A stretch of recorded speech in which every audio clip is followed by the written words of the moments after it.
자, 3830 상담실 여러분의 상담 전화, 문자 기다리는 동안 오늘은 먼저 임플란트 유착에 대해서 이야기 나눠보도록 하겠습니다.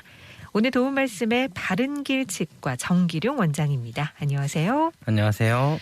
네, 임플란트가 뼈 잘 붙으면 식사를 편하게 할 수 있잖아요. 그렇게 네네. 단단해지기 때문에 많이들 하시는데, 그럼 임플란트 나사가 뼈에 들어가면 이 뼈와 한 몸이 되는 거죠? 네, 그렇죠.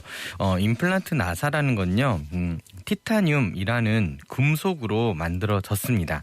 이 티타늄이라는 금속이 뼈와 잘 결합을 한다는 원리를 이용해서 정형외과 의사 선생님이 임플란트를 최초로 개발했습니다. 치과 의사 선생님이 아니시군요. 네, 좀 의외죠. 네네. 이 임플란트를 최초로 개발한 사람은 요즘 치과 의사가 아니고요. 네네. 이게 왜 그러냐면요. 정형외과에서는 뼈가 부러진 분들이 많이 오시겠죠. 그렇죠. 정형외과에. 그러다 보면 이 뼈가 부러졌을 때 이 뼈와 뼈를 이어서 붙여주는 시술을 해야 되잖아요. 네네.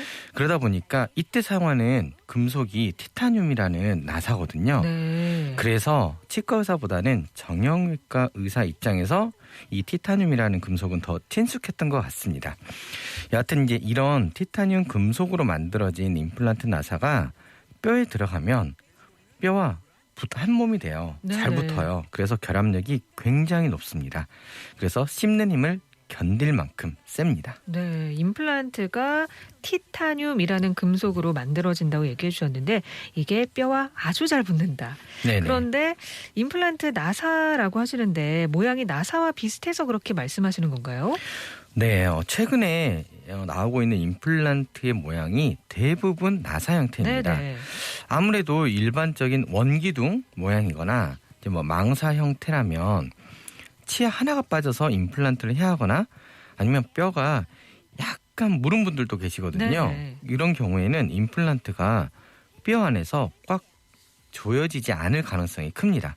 그래서 최근에는 임플란트 모양 대부분이 나사못 형태입니다. 하지만 이게 형태만 나사못이지 우리들이 보통 벽에 사용하는 나사못과는요.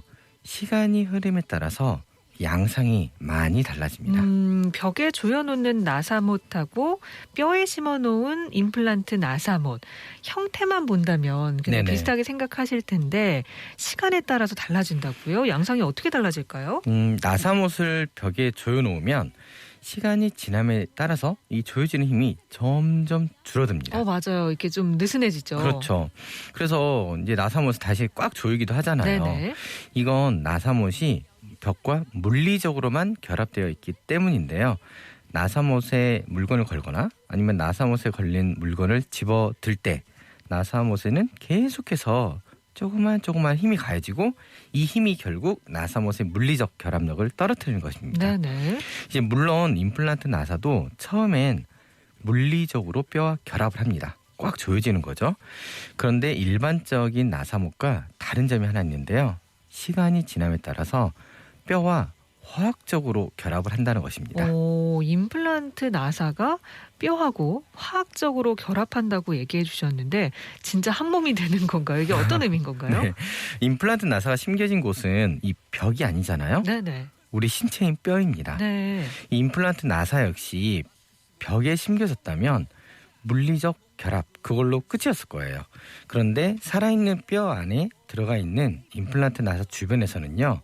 뼈에 변화가 나타나기 시작합니다. 네네. 이제 뼈에 임플란트 나사를 단단하게 조여놨더라도 약 3주에서 4주 정도 지나잖아요. 그러면 이 조여진 힘, 그러니까 물리적 결합력이 네네. 저절로 줄어들게 되고요. 이후부터는 다시 결합력이 증가합니다. 네네. 이게 결합력이 딱 증가한다는 게 말씀하신 화학적 결합을 이루는 건지 궁금한데요. 네, 그렇죠. 그러니까 이제 벽에 조여놓은 나사못은요. 물리적 결합력이 계속해서 줄어드는데 뼈에 조여놓은 임플란트 나사는 물리적 결합력이 똑같이 줄어들다가 3주 정도 지나면서부터는 화학적 결합이 증가합니다. 네. 이 화학적 결합력은요. 단순히 뼈에 임플란트 나사가 꽉 조여지는 물리적 결합력이 아니라 임플란트 나사가 뼈와 한 몸이 되는 과정을 말합니다. 그 임플란트 나사가 티타늄이라는 소재라고 하셨잖아요. 네네. 그 소재가 뼈와 하나가 된다는 얘기신 네. 거잖아요. 그렇죠. 너무 신기하네요. 임플란트 나사가 뼈와 붙게 되는 과정을 설명해 주셨는데 조금 더 자세하게 설명해 주신다면요. 임플란트 나사가 뼈와 붙게 되는 과정은요. 크게 세 가지로 나뉠 수 있습니다. 첫 번째는 임플란트 나사가 뼈와 꽉 조여지는 물리적 결합을 하는 것이고요. 네. 두 번째는 임플란트 나사 주변에 있는 뼈가 일단 녹습니다. 아, 녹아요? 네, 힘들게 임플란트 나사를 뼈에 조여놨는데 주변에 있는 뼈가 녹으면 임플란트 나사의 고정력이 떨어지겠죠. 네. 이제 그리고 나서 이 세 번째 어떤 반응이 나타나냐면요. 임플란트 나사 주변에 녹은 뼈가 임플란트 나사와 나사선 사이로 들어가면서 다시 단단해집니다. 네. 간략하게 정리하면 임플란트 나사 주변의 뼈가 잠깐 녹았다가 다시 단단해지면서 임플란트 나사와 뼈가 서로 한 몸이 되는 것입니다. 일반적인 그냥 그 못 있잖아요. 네네. 그 나무에다가 하는 그 못과는 전혀 다른 나사못이라는 생각이 듭니다.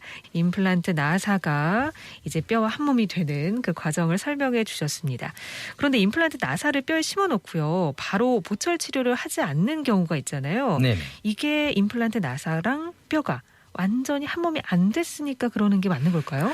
네, 맞습니다. 그 임플란트 보철은 임플란트 나사와 뼈가 한 몸이 되고 나서 장착하는 게 정석입니다. 네네. 이제 물론 임플란트 식립 당일에 임시 치아를 하는 경우가 있어요. 네네. 그런데 이런 경우는 좀 경우가 한정적이기 때문에 일단 임플란트 나사가 뼈와 단단히 결합을 해야 하는 게 우선입니다. 네, 지금 임플란트 수술 당일에 임시 치아를 할 수도 있다라고 얘기를 해주셨는데요. 항상 가능한 것은 또 아니라고도 짚어주셨지만 네네. 수술을 하고 나서 바로 식사를 할 수 있으면 얼마나 좋을까 싶거든요. 네, 맞아요. 이게 임플란트 기술이 더 발달한다면 아마 이렇게 수술한 당일에 임시 치아까지 하는 경우가 좀 더 많아지지 않을까라는 생각은 들어요. 네네. 그런데 현재까지의 기술로 보자면 임플란트 수술을 하고 나서 바로 임시 치아를 할 수 있는 경우는 몇 가지 있습니다. 네. 예를 들면 한쪽이 전체 틀니인데 반대편에 임플란트를 여러 개 심는 거예요. 한쪽이라는 거는 위아래를 나누는 게 아니라 위쪽이라고 치면 만약 반대쪽. 네, 위쪽이 틀린데 아래쪽은 전부 다 임플란트를 한다. 네네네. 이제 이런 경우거든요. 네. 그런 다음에 임시 치아를 하죠. 네네. 이제 물론 임플란트 나사가 뼈에 물리적으로 굉장히 단단하게 조여 있어야 해요. 네. 그리고 이렇게 이제 여러 임플란트 나사 위로 임시 치아가 한 몸으로 들어가게 되면 네. 서로가 서로를 의지하기 때문에 임플란트가 뼈와 굳는 과정에서 약간 주변 뼈가 녹는다고 말씀드렸잖아요. 네네네. 그래서 결합력이 떨어지더라도 이걸 버틸 수가 있습니다. 그러니까 위쪽 니가 예를 들면 틀니인데 아래쪽은 임플란트를 한 개만 하는 게 아니라 여러 개를 식립할 때 그때 임시 치아가 가능하다 설명해 주셨는데 그러면 그게 꼭 틀니여야만 하는 건가요? 자연 치아인 경우에도 가능할 수는 있어요. 네. 대신에 씹는 힘이 좀 적어야 합니다. 아, 그래서 틀니가 조금 더 임시 네. 치아 하기가 용이하다는 거군요. 씹는 힘은 사람마다 좀 차이가 있는데 대체적으로 보잖아요. 그러면 얼굴이 갸름할수록 씹는 힘이 적은 편입니다. 네. 그래서 얼굴이 좀 갸름하다면 한 번쯤은 시도해볼 수 있습니다. 그런데 이렇게 틀니나 자연 치아가 아니라 임플란트 치아가 반대편에 있다면 어떨까요? 그러니까 아래도 지금 임플란트를 여러 개 심으려고 하는데 네. 위에가 다 임플란트. 네네. 좀 세지 않을까요?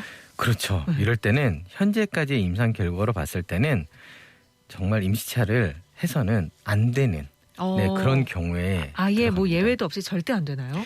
네, 이게 힘의 차이가 너무 많이 납니다. 네네. 이미 뼈와 단단하게 결합된 임플란트 보철의 힘은요, 씹는 힘과 상관없이 굉장히 셉니다.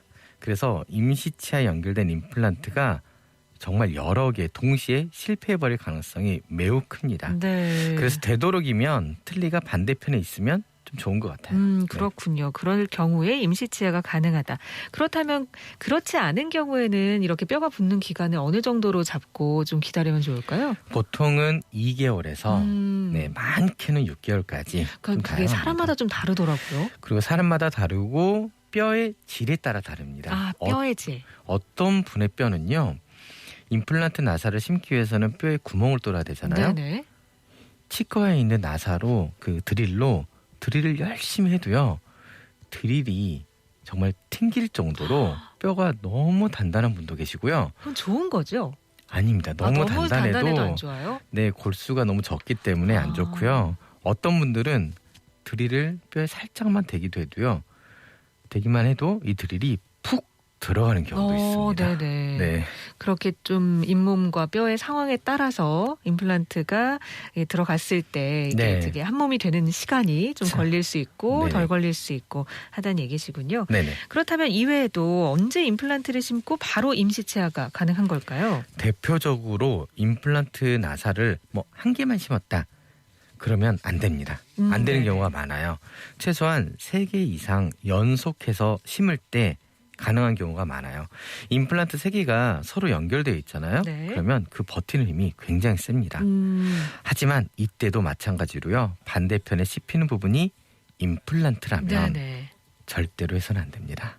실패합니다. 그렇군요. 그러면은 이때는 틀이 아니더라도 내 치아라면 반대편이 이렇게 아래를 3개 이상 나사를 연속해서 심는다면 그건 가능하다는 얘기시죠? 네, 가능한 경우가 많습니다.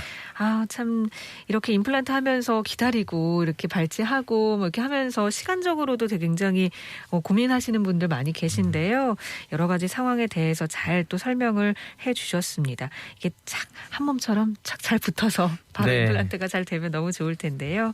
자, 임플란트 유착에 대해서 원장님께서 친절하게 또 설명해 주셨습니다.